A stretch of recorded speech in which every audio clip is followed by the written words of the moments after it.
Hello, everybody. So I've noticed lots of comments about we're starting to get overwhelmed and it's really hard to keep track of things as we work through our extended flexible learning. So I decided to put something together for you guys. It's just kind of a tips and suggestions of things to help you stay organized. So we're 2 weeks in, and hopefully by now, maybe you have somewhat hit a rhythm.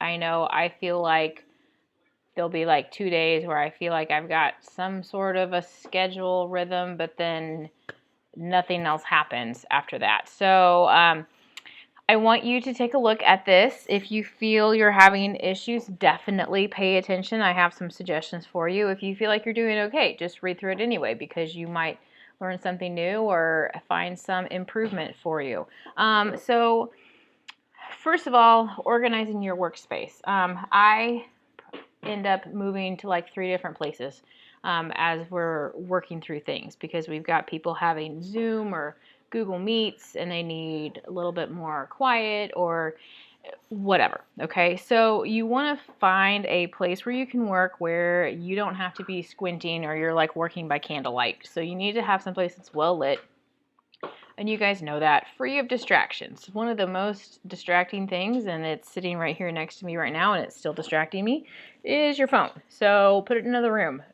Maybe you are babysitting and you have to have it there in case somebody like your mom or dad needs to get a hold of you. That's fine, but maybe set it on the kitchen counter instead of right next to you on the kitchen table, so that you can still get to it if you need it. I would turn off all of your notifications except like the phone calls or the texts if you are home alone and mom and dad are trying to get a hold of you. So just a suggestion. Also, if you aren't home alone, put it in another room or on the counter so it's face down. You don't want it to be lighting up the screen and you can see it and you're like, oh, I wonder what happened. Because even though you may not get up and go over and look at it, your brain has lost that train of thought and it takes your brain a while to get back on that train of thought.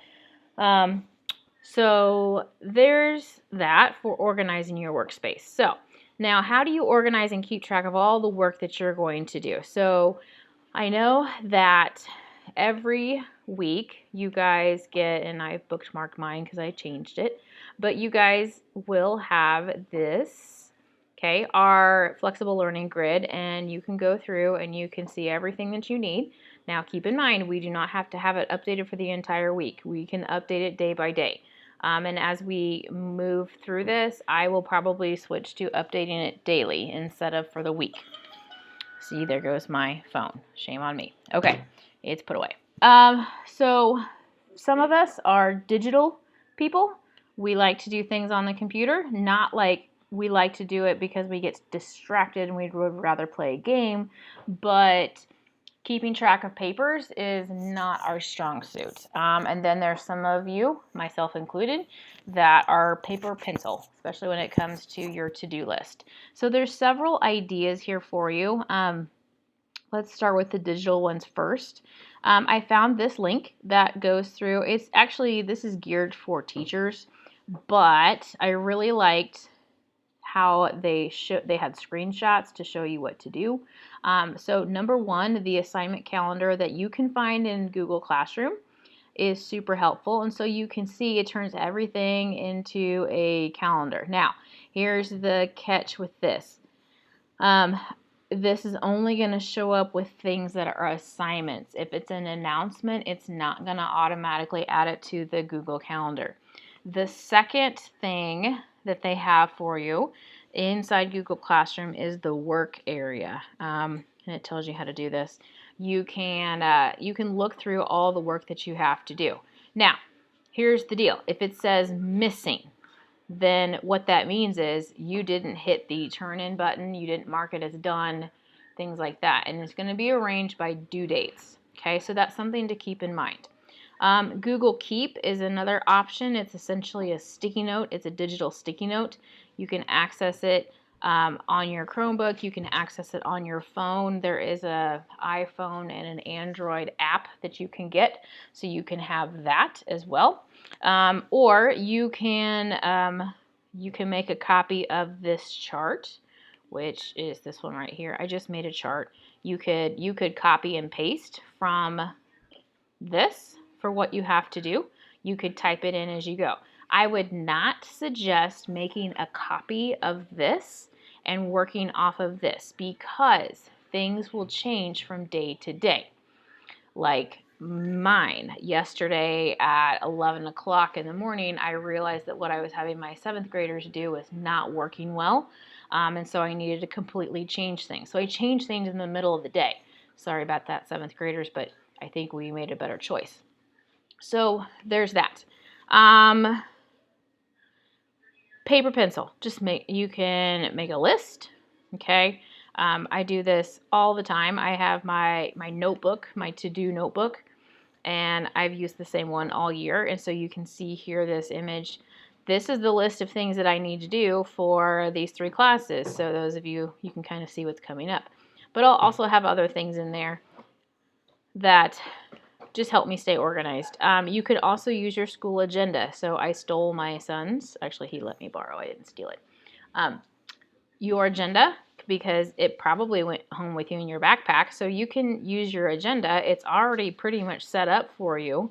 It's got your core classes. You can add in, I just made up some classes here of things to do, and you can write down. It doesn't have to be like word for word from the post in Google Classroom or the calendar or wherever it is you're getting your assignments, but you can have those in here and you can cross them out as you go.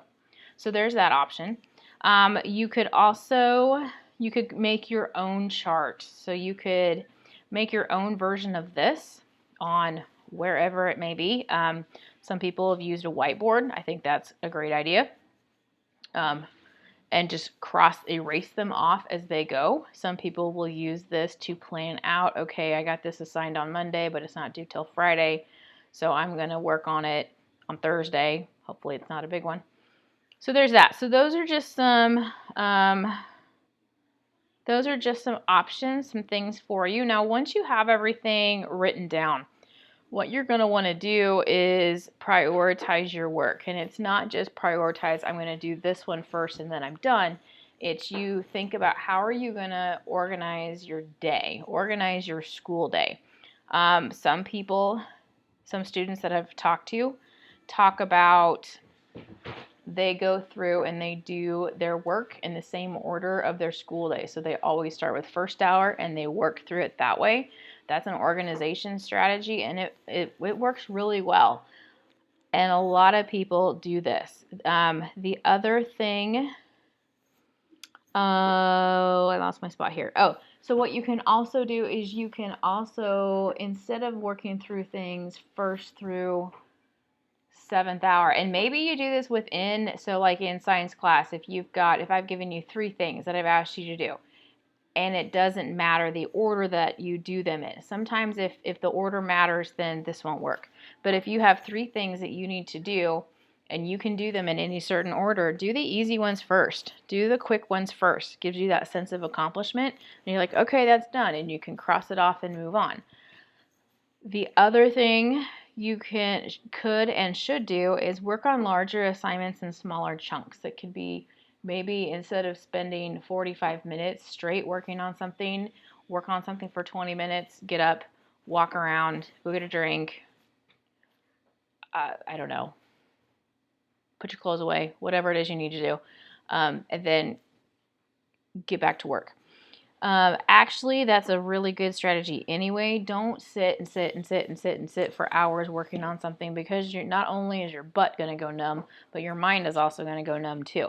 You want to work on something for no more than 20 to 30 minutes, maybe less if it's something that's like really not your thing. Maybe you work on something for 12 minutes, like set a timer for 12 minutes. You work on something really focused for 12 minutes. When the timer goes off, you get up, you walk away, and then when you come back, before you get back to work, you think about, okay, now what do I need to do on this part? If it's a math thing, maybe I need to work on questions 3 and 4 in the next 12 minutes. Set yourself a goal, set your timer for work time, and then work on that. So I hope this is helpful for you. I hope.